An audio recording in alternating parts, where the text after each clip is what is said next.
games are going to put on a performance that they'll talk about whenever my great-great-great-grandkids are roaming this glorious earth. And it is my honor to be the host of this particular press conference. We'll get to your questions at some point. Cannot wait to hear them. Make them good, because we got living legends with us. On that note, allow me to introduce the four men that you see sitting on this stage, the four men that are going to set the tone for this entire All-Star week. To my right, living legend, World Series champion, manager of the NL All-Star team. From the Los Angeles Dodgers, skipper Dave Roberts. Good to see you, buddy. No pop from the media. Unbelievable. Sitting next to him is the starting pitcher for the National League. He's the first ever Pittsburgh Pirates pitcher to be the starter in the All-Star game in back-to-back years. He's the 10th ever NL pitcher to start back-to-back years. He's the savior of Pittsburgh 3-4 years from now. Handsome LSU national champion Paul Skeens is here. Hey, babe, Paul. Way to go, Paul. And to my left, ladies and gentlemen, he has one of the hardest jobs in sports. He's the manager of the Pinstripes. He's a man who my friend Ty Schmidt literally lives and dies with every single day. The AL manager. Ladies and gentlemen, Skip Aaron Boone. A little bit more clap for you. A little bit more clap for you. And a man who I was just speaking to a little bit ago is built perfectly for the position in which he plays. In his uniform, he looks fantastic. When he pitches, he has filthy moxie.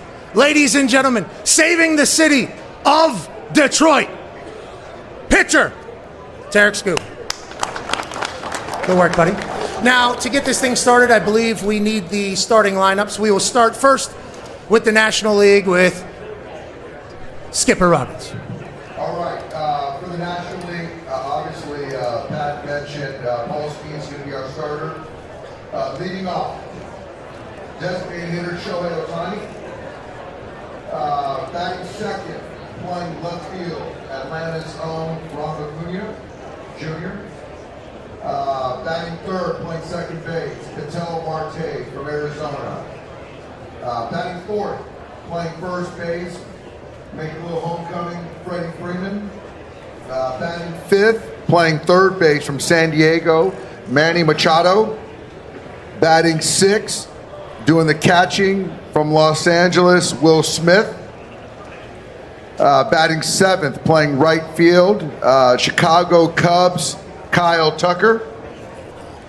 Batting eighth, playing shortstop, switch bat from the Mets, Francisco Lindor. And batting ninth, making his first All-Star appearance, roaming center field, Pete Crow Armstrong from the Chicago Cubs. Okay, a lot of tough decisions there. And thank you for making those hard decisions, including the starting pitcher. Paul Skeens will be on the mound. Why was that the case for the National League? I think for me it was easy, in the sense of obviously what Paul's done with performance should override and supersede anything, which he's done that. I think that when you're talking about the game where it's at, these two guys on stage with me, along with myself and Aaron, are guys that you can root for, are super talented, are going to be the faces of this game for years to come. And so for me to have Paul represent the National League, and as you said, Pat, the first and only Pirates pitcher to ever do that in back-to-back games, All-Star games, unprecedented, and it wouldn't surprise me if he does it next year as well. But it's an honor to have him toe the rubber for the National League. Hell yeah, I cannot wait to watch. Thank you for what you're doing for Pittsburgh, Paul. And I know this is like the event that you look forward to most, Paul. You say, give me the most amount of cameras, the most amount of lights, and the most amount of microphones, and that is exactly where I want to be. So thank you for coming out to this moment here, this press conference. But if you could, in a very uncomfortable way, I assume, because you hate compliments, could you talk about being named the starter for the All-Star team for the second straight year and what that means to you? Yeah, it's a huge honor. So thank you, Doc, for giving that to me. It's the All-Star game is something that I think, for myself, I was lucky enough to do it last year. I don't I don't imagine a scenario where I would, turn down starting the All-Star game. And it's just such a huge honor to, be on this stage and play with, all these unbelievable players. Some of them that I've, watched for years, and to be able to share a field with them is an awesome experience. So great to be back. We're thankful and lucky you're here, brother. And great answer there. Nailed it. Now, we must go to the American League. Manager Boone, will you please reveal your starting lineup, please? I will. We're going to lead off with Gleyber Torres of the Detroit Tigers. He's had an outstanding year for what's been the best record in the American League so far, the Detroit Tigers, and he's been a tone setter for them at the top, getting on base at an amazing clip. Riley Green, another young star for the Tigers. He'll bat second in left field. Our captain in New York, the reigning MVP, Aaron Judge, will bat third and play right field. Cal Raleigh will catch and bat fourth, obviously in the middle of an amazing season. 38 home runs for a catcher in the first half of the season is hard to fathom. Vladimir Guerrero Jr., one of the game's feared hitters and becoming a regular at this event every single year, will be batting fifth and playing first base. Ryan O'Hearn will be our DH and batting sixth. He's put together now a couple really outstanding seasons with the Baltimore Orioles. Junior Caminero, the young slugger for the Tampa Bay Rays, will bat seventh and play third base for us. Javier Baez, in the middle of a resurgent season, has really just done really remarkable things this year, considering some tough seasons he's come off, playing center field from the Detroit Tigers and batting ninth with his .332 batting average, and his outstanding defensive shortstop is the young Jacob Wilson. So really excited to go at it with these guys tomorrow night, and obviously to be able to give the ball to Tarek Skubal, one of the game's true aces, coming off a Cy Young season last year, and then just continuing that dominance in the first half of the season. 10-1 strikeout to walk ratio. 152 strikeouts now, 16 walks. Two things really hard to wrap your head around, but I think just speaks to his not only ability to command the baseball, but to do it in a dominant fashion. I can't wait to see him go get us off on a good note tomorrow night.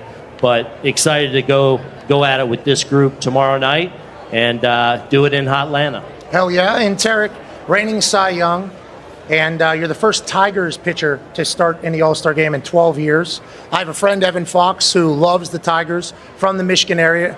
Obviously, there's been a few runs, but you put them back on the map, put them on your back, literally and figuratively. How does it feel to do that for like a city like Detroit? And do you think this is, or why do you think this is your best stuff right now? Yeah, I mean, I don't want to take credit for what our team's been able to do. We've got a great roster. Obviously, we're pretty well represented at this game, so I think it speaks to a lot of guys in the room. I just play my role, which is pitch, and it's an honor to be here, and it's an honor to have the trust of those guys in the clubhouse that every time I go out, they think we're going to win. I think that's probably the coolest thing about all this. What are your thoughts on the All-Star game as a whole? Obviously, it's a very storied thing in this world, but in sports as a whole, the Midsummer Classic is wonderful. What are your thoughts on this week and what it means for baseball? Yeah, it's going to be fun. It's going to be a ton of fun. I mean, anytime you get to be in a clubhouse with the game's best and go against, the game's best on the other side, it makes for a great product, and I hope the fans appreciate that this really is the game's best players, and it's an honor to share the room with them. Yeah, and in baseball, you have to throw strikes. No doubt. Like, you can't just not tackle somebody. Like, you have to do it. Yeah, no doubt. You can get smoked out there, boys, both of you. All right. Let's get some questions from actual baseball people. Let's make this a productive press conference. I assume they are going to be fantastic questions. We'll start down here, lower left. This question's for you, Tarek. Do you anticipate bringing your emotion and stuff to the game tomorrow? I know you're an emotional player, so how are you going to bring that to the All-Star stage? Yeah, I plan to have a ton of fun. I'm going to go out there and compete. Anytime you get to toe the rubber and the guys in the other box are the game's best, it's going to bring out the best in you. So I'm excited for the opportunity. Question for Dave. A few days ago, when Jacob Mizraski was named an All-Star, there was a lot of pushback. As someone who's managed quite a few of these in the last few years, is there something that needs to change with the process in terms of getting pitchers to commit or naming All-Stars? You know, this is a great question. I think it's a deeper conversation. I think that obviously there's a lot of things in baseball. We've evolved as far as rules and rosters and things like that, which is needed to be time of play, pace of play, and all that. And now when you get to the All-Star game, I think that there's things that the commissioner, the Players Association are still going to be digging into. But I think for me, kind of my North Star is the All-Star game should be the game's best players. It's about the fans and what the fans want to see. So for this young kid to be named All-Star, I couldn't be more excited for him. He is thrilled to be here. I'm going to get him in there probably the 5th or the 6th inning, something like that, the 7th. And it's going to be electric. So the fans, the media, you're going to love it. So for me, it's an easy answer because if it brings excitement, attention to our game, then I'm all about it. Down here.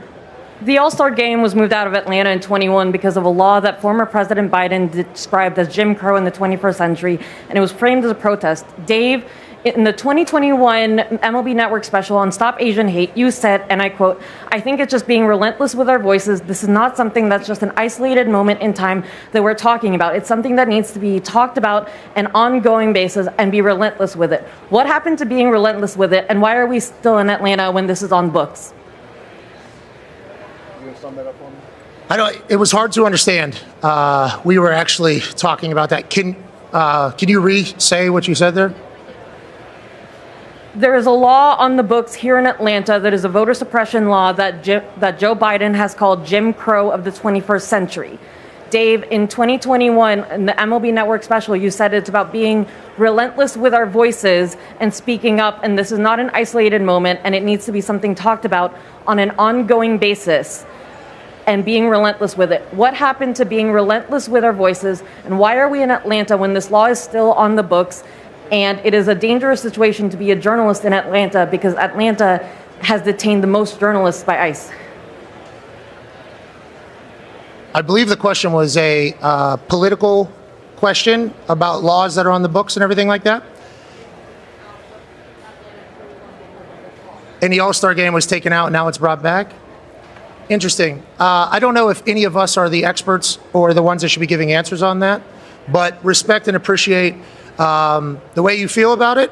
And I would assume that there was a reason or some conversation that was had by the MLB and the state that all parties thought that this would be a wonderful host city for the All-Star Game. And I think everybody is all very excited to be back in the beautiful city of Atlanta. I think.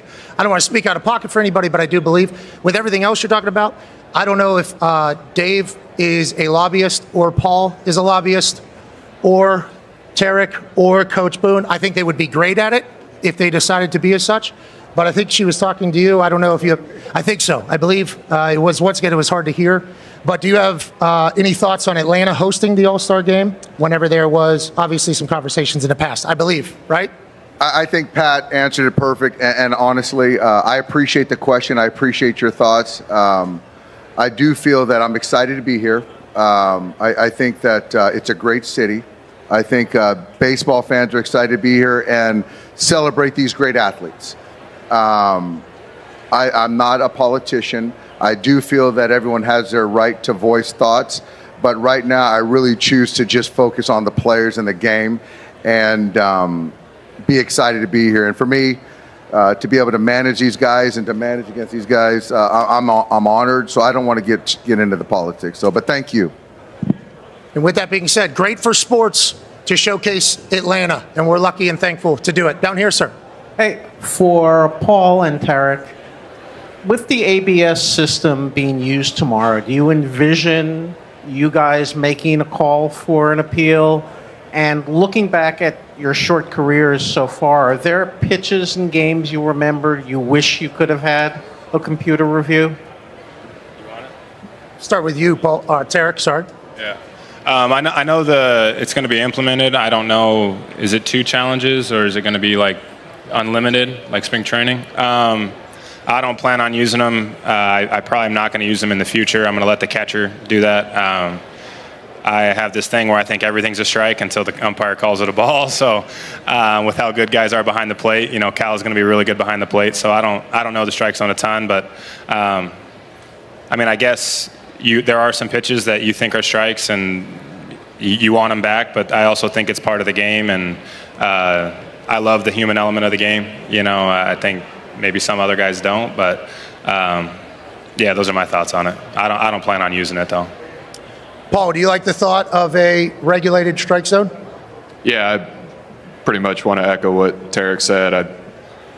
Pitchers think that everything's a strike, and then you go back and look at it, and it's 2-3 balls off. So we should not be the ones that are challenging it. Yeah, I think I don't know. I really do like the human element of the game. I think this is one of those things that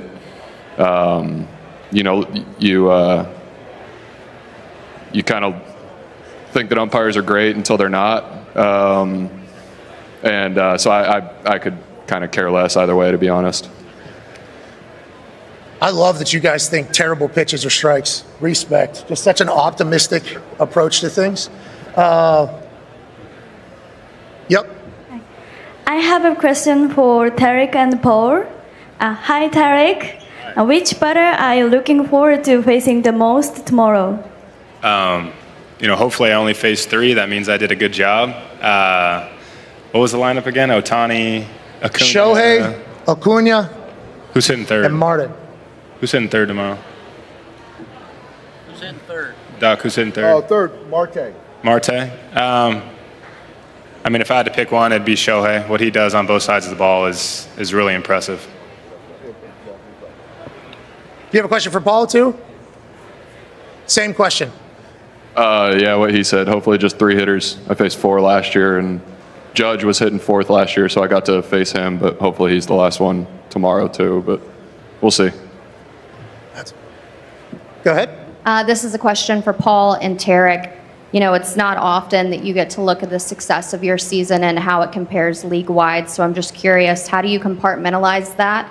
And what are mindsets that you're going to take from All-Star Week carrying into second half?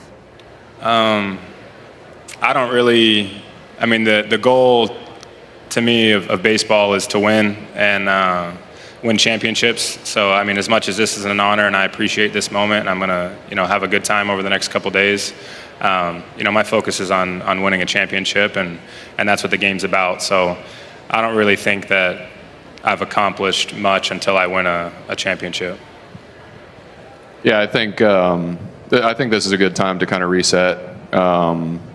Obviously, the All-Star game is tomorrow, so we have effectively a two-day All-Star break. So hopefully, just reset on those 2 days and go into the second half strong. Because it's pretty easy to have a poor second half, and then everybody forgets about you starting the All-Star game. So just gotta keep going. You're in college like 15 months ago. Last question here. This is for Dave Roberts. Dave, what do you think this All-Star week means for Freddie Freeman being back in Atlanta and being an All-Star? It's something that I know once they announced it that it was going to be held here, it was marked on his calendar. And then that's kind of, his goal was to get back here and get in front of the Braves faithful that cheered him on for, 11, 12 years. And so he's sleeping in his own bed for a couple nights. Matt Olson, what I just learned is Matt took his old locker, so he doesn't have his old locker. So it's a good move by Matt. So he's a couple lockers down, but he's back in his old clubhouse, and he's excited. And like Paul touched on, it's a reset, couple days, take a bat or two, and enjoy his family and get ready for the second half. All right. Well, we appreciate you all so much for coming out. Shout out to you guys coming up here, facing the music. Tough questions from the media, and only more of those to come, and hopefully some celebratory ones as well. The National League player media availability will begin at 2:40, and then the American League will be at 3:35. Today here in the Coca-Cola Roxy Theater should be electrifying. This is an incredible week in the summer. Me and my boys are incredibly lucky to be here. And fellas, thank you for an incredible season thus far. Can't wait to watch you all